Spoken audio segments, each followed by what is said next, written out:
Mis padres querían que dejara la universidad para que ayudara a financiar el negocio de mi hermano. Dije que no y me llamaron egoísta. Hoy soy ingeniero y él está en ruinas. Hola Reddit. Resulta que mi papá quería que tirara mi futuro por la borda para financiar el delirante sueño empresarial de mi hermano. Me negué. Y durante los últimos 6 años me han llamado egoísta mientras veían cómo su imperio se derrumbaba. Aquí está todo el desastre. Me llamo Emilio y tengo 28 años.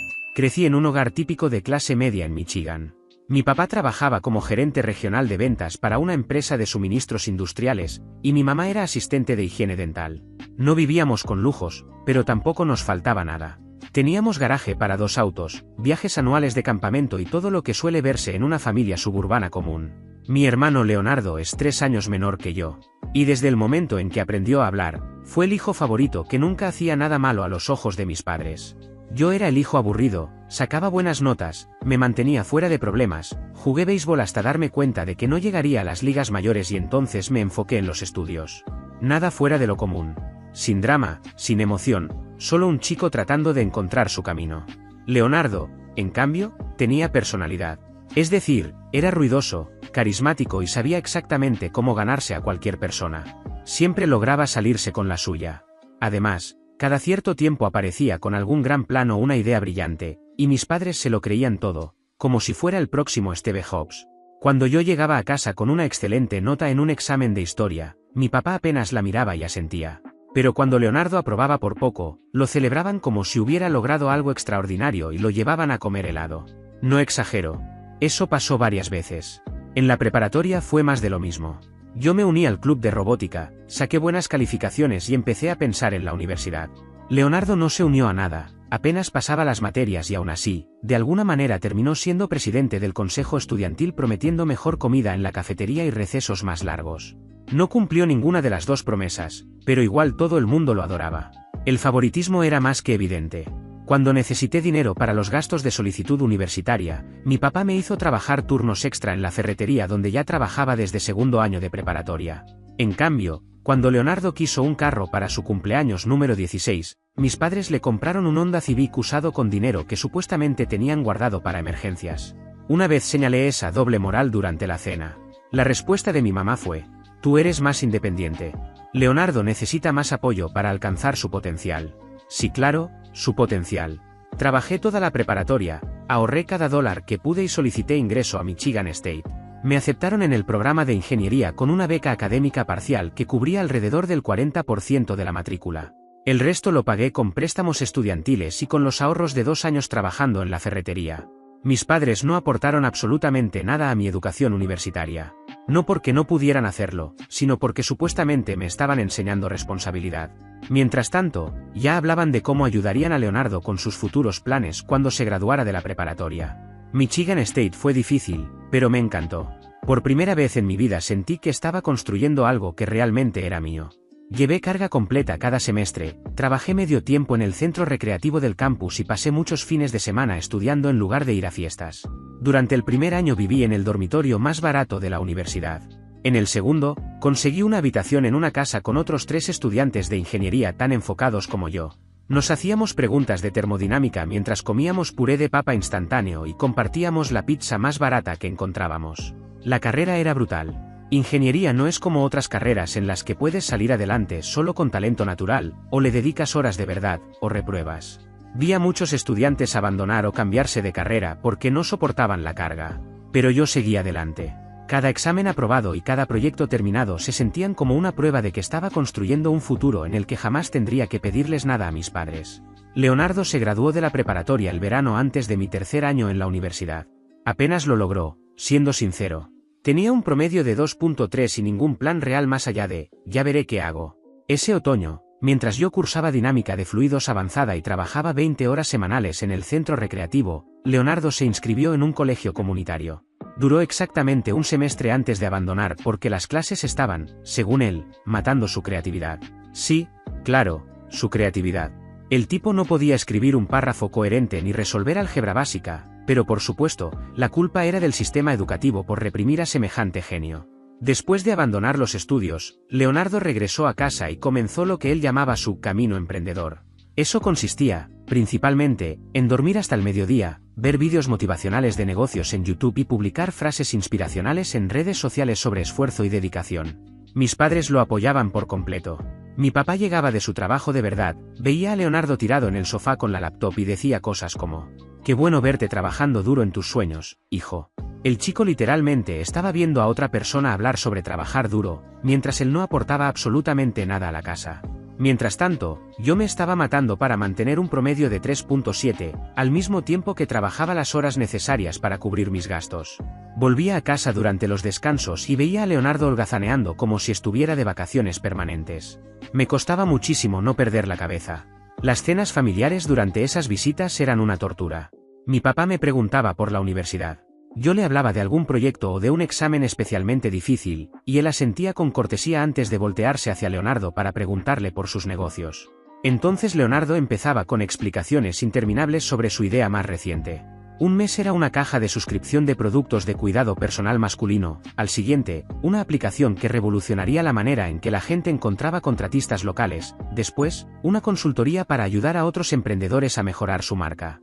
Ninguna de esas ideas pasó jamás de simples palabras, pero mis padres escuchaban fascinados cada una de ellas, como si estuviera presentando ante inversionistas millonarios y no sentado en el cuarto donde creció. El verdadero problema comenzó en la primavera de mi tercer año. Me faltaba solo un año para graduarme. Mis calificaciones eran sólidas y ya había empezado a buscar puestos de ingeniería para recién graduados. Podía ver la meta cada vez más cerca. Entonces mi papá me llamó un martes por la noche. Yo estaba en mi cuarto estudiando para un examen de ingeniería de materiales cuando sonó el teléfono. Pensé que sería una llamada rutinaria para saber cómo me iba. «Emilio, necesitamos hablar de algo importante», comenzó. Desde ese momento supe que no me iba a gustar lo que venía. Leonardo tiene una oportunidad real entre manos. Ha estado trabajando en un plan de negocios y tiene inversionistas interesados, pero necesita capital inicial para que las cosas despeguen de verdad. No respondí de inmediato, esperando a que llegara la verdadera petición. Hemos estado haciendo números y creemos que la mejor opción sería que tomaras un año libre de la universidad, regresaras a casa, consiguieras un trabajo de tiempo completo y ayudaras a aportar al fondo del negocio de Leonardo. Es solo temporal y significaría muchísimo para tu hermano. El silencio de mi parte debió sentirse fuerte, porque mi papá siguió hablando. De todas formas, solo te falta un año para graduarte. Siempre podrías volver después y terminar. Pero la ventana de oportunidad de Leonardo es ahora. ¿Entiendes lo importante que es el momento en los negocios, verdad?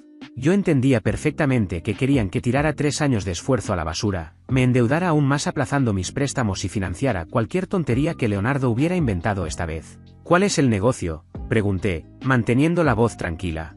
Es una plataforma que conecta creativos independientes con pequeñas empresas. Algo revolucionario.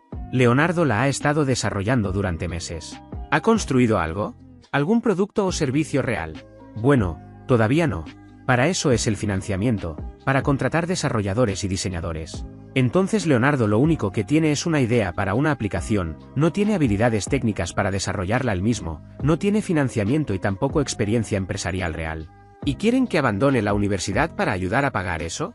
No es abandonar, es hacer una pausa estratégica. A la familia se ayuda. Así es como funcionan las cosas. ¿Leonardo sabe que me estás pidiendo esto?, le pregunté. En realidad, fue idea suya. Dijo, siempre has sido bueno con el dinero y entenderías la oportunidad. Por supuesto que había sido idea suya. El tipo que nunca había tenido un trabajo de verdad en toda su vida consideraba perfectamente razonable que yo abandonara mis estudios para que él pudiera jugar a ser emprendedor. No voy a hacerlo, dije con calma. Emilio, no seas egoísta. Estamos hablando del futuro de tu hermano. Yo estoy hablando de mi futuro, el que llevo 3 años construyendo mientras trabajo y me endeudo con préstamos. Leonardo abandonó el colegio comunitario después de un semestre. ¿Por qué tendría que confiarle mi tiempo y mi dinero? Porque es tu hermano. Porque la familia se apoya. Porque a veces tienes que sacrificarte por las personas que amas. Como ustedes se sacrificaron por mi educación. Ah, cierto, no lo hicieron. Me la estoy pagando yo solo. Recuerden toda esa responsabilidad e independencia que supuestamente me estaban enseñando. La voz de mi papá se volvió fría. Te estamos pidiendo un año. Un año de tu vida para ayudar a tu hermano a salir adelante. Si no puedes hacer eso, entonces no sé en qué clase de hombre te estás convirtiendo, me dijo. En el tipo de hombre que no tira su futuro por una fantasía. Después de decir eso, colgué. Los días siguientes fueron de silencio total. Luego llamó mi mamá, intentando la estrategia de la culpa. Decía que Leonardo me necesitaba, que había luchado mucho por encontrar su camino, y que yo siempre lo había tenido más fácil porque era más inteligente y disciplinado. ¿De verdad no puedes ayudar a tu hermano menor esta única vez? ¿Esta única vez? Como si de verdad fuera solo una vez. Yo sabía perfectamente cómo funcionaba eso, si aceptaba un año, luego serían 2. Después el negocio de Leonardo fracasaría y de alguna manera, la culpa también sería mía por no haber creído lo suficiente en él. Le respondí a mi mamá lo mismo que ya le había dicho a mi papá, un rotundo no. Entonces llamó el propio Leonardo. Hacía bastante tiempo que no hablábamos, y era la primera vez que se comunicaba conmigo directamente por todo este asunto. Oye, ¿cuál es tu problema?, arrancó. Sin saludar, sin preguntar cómo estaba. Directo a la acusación. Mi problema es que esperas que ponga mi vida en pausa por tu última ocurrencia, le respondí. No es solo una ocurrencia. Es una oportunidad de negocios real. Tengo gente interesada, tengo un plan. Solo necesito capital para arrancar. Entonces consíguete un trabajo y ahorra ese capital tú mismo. Eso fue exactamente lo que hice yo. Es diferente para mí, hermano. No lo entiendes. Tú sirves para el camino tradicional, escuela, empleos y todo eso. Pero yo soy distinto. Soy emprendedor. Necesito moverme ahora, mientras la oportunidad está caliente. Claro que eres distinto. Leonardo, abandonaste el colegio comunitario porque no podías con las clases básicas de negocios. ¿Qué te hace pensar que puedes dirigir una empresa? Porque tengo visión, tengo impulso, tengo ideas que pueden cambiarlo todo. Tú estás demasiado atrapado en tu vida aburrida para verlo. ¿Atrapado en mi vida aburrida? La vida en la que estoy a punto de graduarme en ingeniería, conseguir un buen trabajo y tener un futuro real. Sí, suena espantosa. Lo que sea, hermano. Cuando yo tenga éxito y tú sigas atrapado en algún trabajo mediocre de 9 a 5, no vengas a pedirme favores. Perfecto, le respondí. Esta vez fue él quien me colgó. Después de eso comenzaron los mensajes familiares. Mi tía me escribió sobre cómo la familia debía mantenerse unida. Mi tío opinó que los jóvenes de hoy no entendían la lealtad. Incluso mi abuela llamó para decirme que estaba decepcionada de mi egoísmo. Aparentemente, toda la familia ya había sido informada sobre la revolucionaria oportunidad de negocios de Leonardo y sobre mi negativa a ayudar. Me habían pintado como el villano que estaba frenando a un futuro millonario por celos, rencor o cualquier historia que les hiciera sentir mejor. Nadie pidió mi versión. Nadie cuestionó por qué se me exigía sacrificar mi educación. A nadie parecía importarle que yo llevara años manteniéndome solo, mientras Leonardo vivía en casa sin pagar renta. Dejé de responder en el chat grupal familiar y los dejé pensar lo que quisieran. Mi compañero de cuarto, Julian, notó que estaba estresado y me preguntó qué pasaba. Le di la versión resumida. Su respuesta fue perfecta. Tu familia está loca. No les hagas caso. Julian tenía la cabeza bien puesta. También se pagaba la universidad por su cuenta, trabajando como guardia de seguridad nocturno para cubrir sus gastos. Él entendía que algunos de nosotros no teníamos redes de seguridad ni dinero familiar en el que apoyarnos. Si abandonas ahora, nunca vas a volver, me dijo. He visto eso demasiadas veces. La gente se toma un año libre, la vida se mete en medio, de repente, tienen 30 años, sin título y sin perspectivas. No dejes que tu hermano te arrastre con él. Mi papá volvió a llamar unos días después para ofrecer lo que él llamaba un compromiso. Según su propuesta, yo podía quedarme en la universidad, pero trabajando medio tiempo y reduciendo mi carga académica para así tener tiempo de ayudar económicamente con el negocio de Leonardo. En otras palabras, seguían pidiéndome que sacrificara mi futuro, solo que de una forma más lenta. Mi respuesta siguió siendo la misma, no. Mi mamá tomó otro camino. Empezó a enviarme mensajes larguísimos y cargados de emoción sobre la importancia de la familia, los lazos de sangre y cómo, en los momentos difíciles, uno debía apoyar a los suyos sin hacer preguntas. Los leía por encima y luego los borraba. Leonardo, por su parte, me escribió un mensaje todavía más largo. Decía que yo estaba arruinando su vida, destruyendo sus sueños y traicionándolo en el momento en que más me necesitaba. Aseguraba que jamás me perdonaría esa traición. Por un momento estuve a punto de responderle, pero al final entendí que entrar en esa discusión solo serviría para alimentar más drama. Así que no contesté nada. Pasó el tiempo y el semestre finalmente terminó. Cuando llegó el descanso de verano, volví a casa pensando que, después de varias semanas, las aguas ya se habrían calmado y el ambiente estaría menos tenso. Fue un grave error. Entré en una casa donde todos me trataban como si hubiera cometido un pecado imperdonable. Leonardo no me hablaba. Mi mamá suspiraba con aire de mártir cada vez que yo entraba en la habitación. Mi papá se mostraba frío y distante, respondiéndome con monosílabos cuando intentaba hablarle. La actitud pasivo-agresiva era tan pesada que casi se podía cortar con cuchillo. El supuesto negocio de Leonardo seguía exactamente donde siempre había estado, en la fase de ideas. No tenía clientes, no había producto, no existían ingresos ni nada funcionando de verdad. Lo único real era un cuaderno lleno de bocetos y palabras de moda, además de un nombre de dominio que había comprado por internet. Fuera de eso, no había absolutamente nada. Aún así, se pasaba los días encerrado en su cuarto, metido en videollamadas, diciendo que estaba haciendo contactos y construyendo relaciones con futuros socios.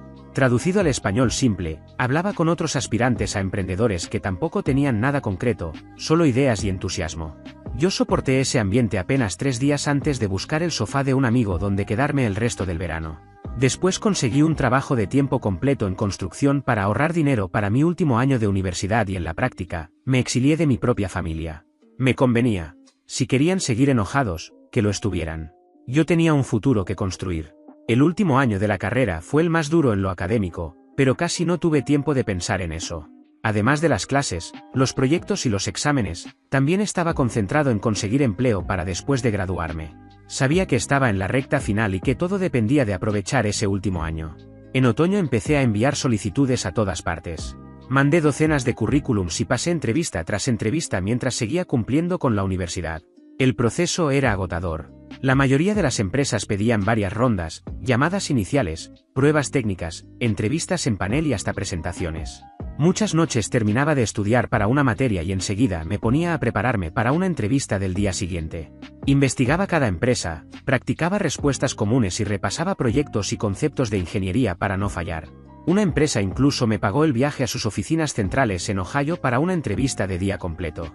Me reuní con 6 personas distintas, recorrí las instalaciones y presenté un proyecto de diseño que había realizado. Durante todo el proceso pensaba en cuánto me costarían el vuelo y el hotel si al final no me lo reembolsaban. Por suerte, sí lo hicieron. 2 semanas después me enviaron una oferta, salario inicial de $65.000 en una empresa manufacturera al sur del estado, con prestaciones, aportes al plan de retiro y el paquete completo. Firmé la carta de oferta en mi laboratorio de ingeniería y sentí una ola de alivio recorrerme. Lo había logrado. A pesar de la presión familiar, de la culpa y de las acusaciones, había terminado la carrera y además había asegurado un empleo. Nadie podía quitarme eso. El semestre final fue extraño. Académicamente ya iba en piloto automático, tenía trabajo asegurado y sabía que me graduaría. Aún así, no podía relajarme del todo. Pasé gran parte del tiempo ayudando a Julian y a mis otros compañeros de casa con sus búsquedas laborales, dándoles consejos para entrevistas y revisando sus currículums. Julian consiguió un puesto en una firma de consultoría de ingeniería en Detroit. Lo celebramos pidiendo pizza buena por primera vez, en lugar de la barata con la que habíamos sobrevivido 3 años. Se sintió bien poder permitirnos pequeños lujos sin culpa. La graduación llegó en mayo. No esperaba que mi familia apareciera, y no me equivoqué, no fueron. Quienes sí estuvieron allí fueron los padres de Julian, que me hicieron un espacio para sentarme con ellos durante la ceremonia. Cuando crucé el estrado para recibir mi diploma, la mamá de Julian se puso a llorar. Nos habíamos visto quizá 3 veces en toda la vida, pero aún así se emocionó por mí. Después de la ceremonia, el papá de Julian me estrechó la mano y me dijo que debía sentirme orgulloso de todo lo que había logrado. Luego añadió algo que nunca olvidé. No todos tienen la fortaleza de elegir su propio camino cuando la presión familiar les dice que no. Eso significó más para mí que cualquier felicitación que hubiera podido recibir de mis propios padres. En junio me mudé al sur del estado para empezar el trabajo. Encontré un apartamento de una habitación bastante decente en un complejo donde vivían, en su mayoría, jóvenes profesionales. No era nada lujoso, pero tenía lavavajillas y lavadora integrada, lo que para mí se sentía como haber ganado la lotería después de años viviendo como estudiante. Compré muebles básicos en IKEA y pasé un fin de semana entero armándolos yo solo. Había algo profundamente satisfactorio en montar tus propios muebles dentro de un espacio pagado con dinero que tú mismo habías ganado. Cada pieza terminada se sentía como una pequeña victoria personal. Comencé a trabajar un lunes de principios de junio.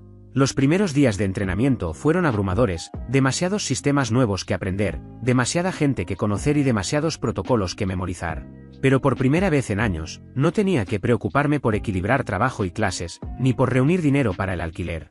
Esto era solo trabajo, llegar, cumplir con mis tareas, irme a casa y cobrar mi sueldo. El trabajo de ingeniería en sí era exigente, pero también muy satisfactorio. Diseñaba componentes para maquinaria industrial, sistemas de bandas transportadoras, controles neumáticos y ensambles hidráulicos. Eran cosas reales que luego se fabricarían, se instalarían y se usarían en el mundo real, no simples ejercicios teóricos en un libro de texto. Mi jefe, un hombre llamado Conrad que llevaba 15 años en la empresa, me tomó bajo su ala durante esos primeros meses. Revisaba mis planos, señalaba posibles errores y me explicaba el razonamiento detrás de cada decisión de diseño. No me hablaba con condescendencia ni me trataba como si fuera un tonto, simplemente me enseñaba ese lado práctico de la ingeniería que la universidad nunca alcanza a mostrar. Por primera vez en mi vida tuve estabilidad financiera de verdad. Se acabó vivir a base de comida barata y tener que escoger entre comprar libros de texto o comprar comida. Podía ir al supermercado sin revisar primero cuánto dinero me quedaba en la cuenta. Podía ahorrar sin que ese dinero estuviera destinado de inmediato a la matrícula de la universidad o al alquiler. La primera vez que fui de compras sin un presupuesto estricto casi me da un ataque de pánico. Pasé 20 minutos en la sección de verduras intentando convencerme de que estaba bien comprar vegetales frescos en lugar de los congelados, que siempre habían sido la opción más barata. Al final compré ambos, simplemente porque podía pagarlos. Se sintió increíble, como si después de tantos años sobreviviendo al límite, por fin las cosas empezaran a salir bien. No busqué a mi familia y ellos tampoco me buscaron a mí. Me pareció perfecto. Estaba construyendo una vida propia, lejos de todo ese caos. 6 meses después de empezar el trabajo, recibí un mensaje de Leonardo por LinkedIn. Al parecer, desde que me había graduado ya había intentado lanzar 3 negocios distintos, y los 3 habían fracasado en cuestión de semanas. El primero fue aquella plataforma para conectar creativos independientes con pequeñas empresas, la misma idea que les había vendido a mis padres años atrás. Le pagó a alguien en Fiverr para que le armara un sitio web básico, pero nunca descubrió cómo atraer clientes ni usuarios. La plataforma salió al aire con 0 personas registradas y así se quedó hasta que dejó vencer el dominio. El segundo intento fue un negocio de dropshipping vendiendo accesorios para teléfonos. Había visto vídeos de YouTube sobre ingresos pasivos y decidió que ese sería su billete de oro. El proyecto duró unas 3 semanas, hasta que descubrió que en realidad había que hacer publicidad, atender clientes y resolver devoluciones. Las pocas reseñas que recibió fueron terribles. El tercero fue una supuesta consultoría en redes sociales, donde decía ayudar a negocios locales a mejorar su presencia en Internet. Solo consiguió un cliente, una pizzería de la zona. Lo despidieron a las 2 semanas cuando se dieron cuenta de que se limitaba a publicar memes al azar y ni siquiera sabía explicar qué significaba ROI, es decir, retorno de inversión. El mensaje de LinkedIn era largo, confuso y lleno de rodeos, pero la idea principal era simple: necesitaba dinero para su nuevo proyecto y quería saber si yo estaría dispuesto a invertir en su startup. También me envió una presentación que parecía hecha en PowerPoint por alguien que jamás había usado PowerPoint. Las diapositivas daban vergüenza ajena, palabras vacías como disrupción, sinergia y cambio de paradigma, gráficos sin datos reales, una línea de tiempo donde se volvía millonario en 18 meses, y un presupuesto que pedía $50.000 de capital inicial sin explicar a dónde iría un solo centavo. No respondí. 2 semanas después, mi papá llamó. Dejé que la llamada pasara al buzón de voz. El mensaje fue exactamente lo que esperaba: Leonardo estaba pasando por un momento difícil, necesitaba apoyo, y quería saber si yo podía prestarle unos cuantos miles de dólares para ayudarlo. Según él, significaría muchísimo para mi hermano. ¿Unos cuantos miles de dólares para qué? ¿Para otra idea de negocio destinada al fracaso? ¿Para otra gran oportunidad que desaparecería en cuestión de semanas? Borré el mensaje sin terminar de escucharlo. Durante el año siguiente, las solicitudes siguieron llegando de forma esporádica. A veces venían directamente de Leonardo, otras veces, de mis padres y en ocasiones, de familiares que parecían haber sido reclutados para insistir en lo mismo. Las cantidades variaban: $5.000, $10.000, incluso una vez $20.000. Pero la petición siempre era la misma: darle dinero a Leonardo para que pudiera seguir jugando a ser emprendedor. No respondía ninguna. Bloqueé a Leonardo en LinkedIn cuando empezó a escribirme todas las semanas. También configuré los números de mis padres para que fueran directamente al buzón de voz. En esencia, levanté un muro entre su drama y mi tranquilidad. Mi segundo año en el trabajo llegó acompañado de una promoción. Había empezado como ingeniero de proyectos y ahora era ingeniero senior de proyectos, liderando un pequeño equipo de 3 ingenieros y ganando $78.000 al año, una cifra que me parecía irreal comparada con lo que había sido mi presupuesto durante la universidad. La promoción fue resultado de liderar con éxito un proyecto de rediseño para uno de nuestros principales clientes. Tenían problemas de eficiencia en su línea de ensamblaje, y yo identifiqué el cuello de botella, diseñé una solución y la implementé por debajo del presupuesto y antes de la fecha límite. El cliente quedó encantado, mi jefe impresionado y de un momento a otro, tenía un nuevo título y un aumento de sueldo. Dirigir a otras personas resultó ser muy distinto a trabajar por mi cuenta.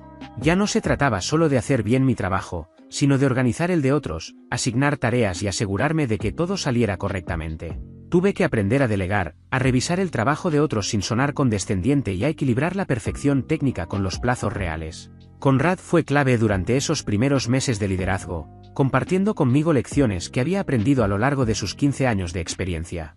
Y la verdad, lo disfruté. Había algo profundamente satisfactorio en ayudar a ingenieros más jóvenes a evitar errores que yo mismo había cometido, y en ver cómo un proyecto tomaba forma gracias a que había sabido coordinar a las personas adecuadas en el momento preciso. También compré un auto usado, pero confiable, para reemplazar el viejo sedán que manejaba desde la universidad. Nada lujoso, un Honda Accord de 4 años, con buen kilometraje. Pero era mío, pagado en efectivo y por primera vez, sin ruidos extraños cada vez que lo encendía. Empecé a ser más disciplinado con mi dinero. Aumenté mis aportes a un fondo de retiro y abrí una cuenta especial de ahorro a largo plazo con beneficios fiscales, donde comencé a depositar el máximo permitido cada año. Además, configuré transferencias automáticas a mi cuenta de ahorros, de modo que una parte de mi sueldo se guardara sin tener que pensarlo. Con el tiempo, logré crear un fondo de emergencia para imprevistos. Por primera vez, ya no vivía al día. Incluso me tomé unas vacaciones en Colorado. Fueron mis primeras vacaciones reales como adulto, no esas visitas obligadas a casa durante los días festivos. Pasé una semana haciendo senderismo en el Parque Nacional de las Montañas Rocosas, quedándome en hostales económicos, comiendo en restaurantes locales y por primera vez en mucho tiempo, simplemente existiendo sin pensar en trabajo, familia ni responsabilidades. Julian vino conmigo. A él también le estaba yendo bien en su firma de consultoría y necesitaba desconectar. Pasábamos los días caminando por senderos y las noches hablando de nuestras carreras, riéndonos de lo lejos que habíamos llegado desde aquellos años en los que sobrevivíamos compartiendo pizza barata en el apartamento universitario. ¿Recuerdas cuando no podíamos permitirnos ni calcetines nuevos?, dijo Julian una noche, mientras tomábamos cerveza en una cervecería de Boulder. ¿Cuando caminábamos a todos lados porque la gasolina era demasiado cara? ¿Recuerdas cuando tu familia intentó convencerte de tirar todo esto por la borda por las fantasías de tu hermano? Ese comentario bajó un poco el ánimo, pero tenía razón. Sí, respondí. Lo recuerdo. Tomaste la decisión correcta, hermano. Mira dónde estás ahora. Y piensa dónde estarías si les hubieras hecho caso. Y tenía razón. Si hubiera abandonado la universidad, probablemente estaría atrapado en un trabajo sin futuro, viendo a mi hermano fracasar una y otra vez, mientras mis padres me culpaban por no haberlo apoyado lo suficiente. En cambio, estaba allí, sentado en una cervecería en Colorado, después de una semana de senderismo, con un buen trabajo, ahorros reales y un futuro que había construido por mi cuenta. La vida, por fin, iba bien. Entonces recibí un mensaje de Facebook de mi tía. Leonardo había regresado a casa tras su tercer intento fallido de negocio en menos de 2 años. Estaba en la ruina, deprimido y completamente perdido, sin saber qué hacer con su vida. La familia estaba preocupada por él. Al parecer, después del fracaso de su consultoría en redes sociales, había intentado lanzar un canal de YouTube sobre emprendimiento. La ironía era evidente, dar consejos de negocios sin haber construido nunca uno exitoso. El canal apenas duró 6 episodios antes de ser abandonado, y cada vídeo tenía menos visitas que el anterior. Su vídeo más visto apenas alcanzó 47 reproducciones. 47. Y estoy bastante seguro de que al menos la mitad eran familiares. Después de YouTube, intentó reinventarse como coach de vida. Incluso mandó a imprimir tarjetas de presentación que decían, Leonardo, especialista en optimización de vida. Hasta donde pude ver, sus únicas credenciales eran tener opiniones y acceso a una impresora. Consiguió exactamente 0 clientes. Realmente necesita a su hermano mayor ahora mismo, escribió mi tía. Quizá podrías hablar con él, orientarlo un poco. La audacia era impresionante. Pasaron años tratándome como el villano por negarme a financiar sus fantasías, y ahora querían que yo solucionara el desastre que ellos mismos habían permitido. Tampoco respondí. A través de conocidos en común, seguí enterándome de lo que pasaba con Leonardo. En algún momento consiguió trabajo en una agencia de autos, pero duró apenas 2 meses antes de renunciar porque, según él, no creía en el empleo tradicional. Como si el empleo tradicional no fuera, para la mayoría de la gente, la forma de pagar la renta y la comida. Después se mudó con unos amigos que había conocido en un evento para hacer contactos profesionales. Eran otros aspirantes a emprendedores que pasaban más tiempo hablando del éxito que trabajando para alcanzarlo. Incluso tenían un chat grupal llamado Futuros Millonarios, donde compartían frases motivacionales e ideas de negocio que nunca llegaban a nada. Leonardo no pudo pagar su parte de la renta después del primer mes. Sus compañeros, aunque también soñadores, al menos tenían el suficiente sentido práctico como para reconocer a alguien que no aportaba nada. Lo echaron a los 3 meses. Luego intentó montar una agencia de marketing en redes sociales. El problema era evidente, no sabía hacer marketing, ni siquiera para promocionarse a sí mismo. El sitio web que creó parecía sacado del año 2005, y su presencia en redes era un caos de publicaciones inconsistentes, con interacciones que rara vez superaban las pocas decenas. Un conocido me contó que Leonardo se le acercó para pedirle inversión para esa supuesta agencia. Cuando le preguntaron qué servicios ofrecía exactamente, no supo responder. Se limitaba a repetir frases vacías como ayudo a las marcas a optimizar su presencia digital, sin poder explicar qué significaba eso en la práctica. El patrón era más que evidente. Mi hermano había pasado toda su vida adulta evitando el trabajo real y la responsabilidad, y mis padres se lo habían permitido en cada etapa. Ahora la realidad finalmente los alcanzaba, y aún así parecían sorprendidos de que nada hubiera funcionado. Mientras tanto, mi vida seguía avanzando. En mi tercer año en la empresa conseguí otra promoción, ya ganaba $92.000 al año y me habían asignado liderar un proyecto importante para un nuevo cliente. Mi jefe me veía como una promesa dentro de la compañía. La misma promesa que mi propia familia había calificado durante años como egoísta. En el cuarto año llegó lo que solo puedo describir como un intento de intervención. Un viernes, al regresar del trabajo, encontré a mis padres sentados en el vestíbulo de mi edificio. Verlos allí fue desconcertante, casi irreal, como si personajes de una etapa pasada de mi vida hubieran aparecido de repente sin previo aviso. ¿Cómo consiguieron mi dirección? No lo sé. Tal vez la encontraron en algún registro público o preguntando a conocidos en común. Incluso consideré la posibilidad de que hubieran pagado para obtenerla. A esas alturas, nada me habría sorprendido. Mi papá se puso de pie en cuanto me vio, acomodándose la chaqueta con ese gesto que usa cuando intenta imponerse. Emilio, necesitamos hablar. No creo que sea necesario, respondí, intentando seguir hacia el ascensor. Mi mamá me sujetó del brazo con una fuerza inesperada. Su expresión era de urgencia, casi desesperada. Por favor, danos 10 minutos. Solo eso. En contra de mi buen juicio, y de todo lo que me decía que siguiera de largo, acepté y los dejé entrar a mi apartamento. Se sentaron en el sofá con cierta incomodidad, observando a su alrededor como si estuvieran en casa de un desconocido, lo cual, en el fondo, no estaba tan lejos de la realidad. Hacía años que no hablábamos. Nunca habían visto dónde vivían ni habían sido parte de esta etapa de mi vida. Para ellos, probablemente yo seguía siendo el estudiante al que intentaron convencer de abandonar la universidad. El apartamento, sin embargo, hablaba por sí solo. Con el tiempo había reemplazado los muebles básicos, añadido decoración, comprado un buen televisor y convertido ese espacio en un verdadero hogar. Era evidente que me estaba yendo bien, y pude notar esa realización reflejada en sus rostros. Mi papá recorrió la sala con la mirada, los muebles, el televisor, la cocina equipada. Su expresión oscilaba entre algo parecido al orgullo y algo mucho más cercano al resentimiento. «Lo has hecho bien», dijo finalmente. Pero no lo dijo como un verdadero cumplido. Sonó más a una obligación, como si le costara reconocerlo de verdad. «Sí», respondí. «Así es». Mi mamá ya estaba llorando incluso antes de que él comenzara a hablar. Mi papá entonces empezó con un discurso que sonaba claramente preparado. Habló de errores, de que entendían por qué yo estaba molesto y de que querían arreglar las cosas.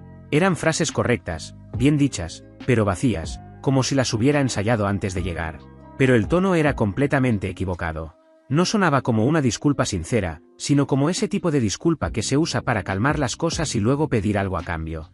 Ya le había escuchado ese mismo tono antes, muchas veces, cuando trataba con clientes difíciles en su trabajo.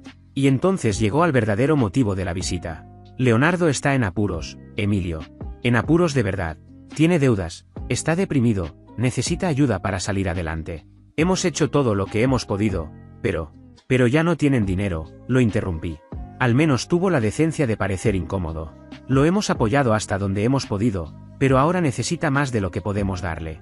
¿Y quieren que yo le dé dinero?, pregunté directamente.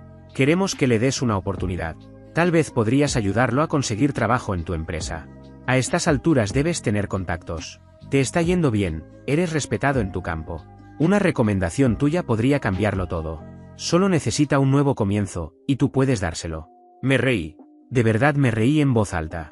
Un sonido seco, amargo, completamente fuera de lugar en la tranquilidad de mi sala. ¿Quieren que use mi reputación profesional para conseguirle trabajo a Leonardo? ¿Al mismo Leonardo que nunca ha mantenido un empleo más de 2 meses? ¿Al mismo que cree estar por encima del trabajo tradicional? ¿Quieren que lo recomiende en mi empresa? Ha cambiado, insistió mi mamá, secándose las lágrimas con un pañuelo. Ha aprendido la lección. Solo necesita una oportunidad para demostrarlo. Una sola. No ha tenido más que oportunidades. Ustedes le dieron un carro, le permitieron vivir sin pagar renta y le dieron todo el tiempo del mundo para encontrar su camino, mientras yo pagaba mi universidad con préstamos y trabajos de medio tiempo. Y las desperdició todas. Cada una de ellas. Es tu hermano, dijo mi mamá, como si eso fuera suficiente. Sí. ¿Y dónde estaba mi hermano cuando me gradué? ¿Dónde estaba cuando conseguí mi primer trabajo de verdad? ¿Dónde estuvo en cualquiera de los momentos importantes de mi vida? Ah, claro, en casa, planeando otra idea que nunca llegaría a nada. No tuvieron respuesta. El silencio que siguió fue incómodo, pesado. Mi papá cambió de estrategia. Se inclinó hacia adelante, apoyando los codos en las rodillas. Sabemos que no estuvimos para ti como debimos. Podemos admitirlo ahora. Cometimos errores en la forma en que te tratamos. Pero, aún así, saliste adelante. Triunfaste incluso sin nuestro apoyo. Eres lo suficientemente fuerte como para no habernos necesitado. Esa es su justificación, respondí. Sobreviví a su negligencia, así que, para ustedes, todo estuvo bien. No es eso lo que digo, retrocedió mi papá. Lo que intento decir es que Leonardo no es como tú. No tiene tu disciplina ni tu capacidad para salir adelante por su cuenta. Necesita ayuda de una forma que tú nunca necesitaste. No, respondí con calma. Leonardo necesita madurar. Y ustedes necesitan dejar de tratarlo como si fuera incapaz de valerse por sí mismo, como si alguien tuviera que guiarlo en cada paso. Si no estás dispuesto a ayudar a tu hermano, entonces no tenemos nada más que hablar, dijo mi papá, poniéndose de pie.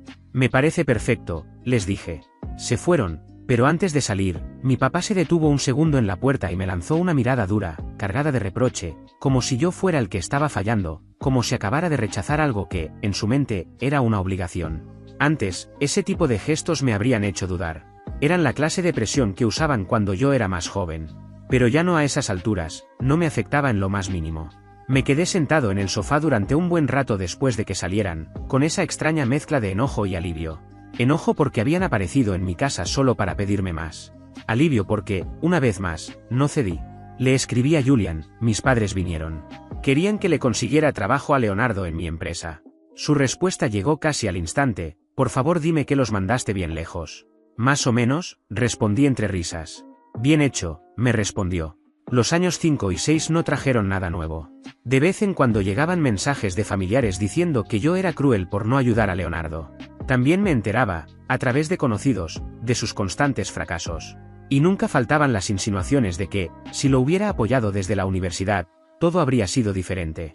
La versión que ellos contaban era casi admirable en su distorsión. Yo era el hermano egoísta que había abandonado a su familia por ambición, y Leonardo, el soñador incomprendido al que el mundo no supo valorar. Nadie quería admitir lo evidente. Leonardo había sido consentido, sobreprotegido y en el proceso, preparado para fracasar.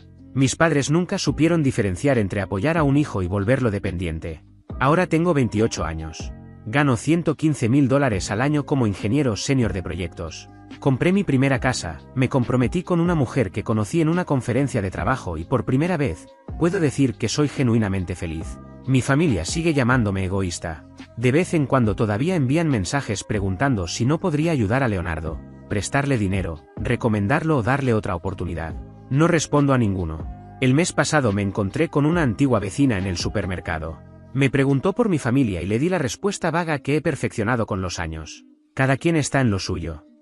Escuché que a tu hermano no le ha ido muy bien, dijo, inclinando la cabeza con esa expresión de lástima que pone la gente.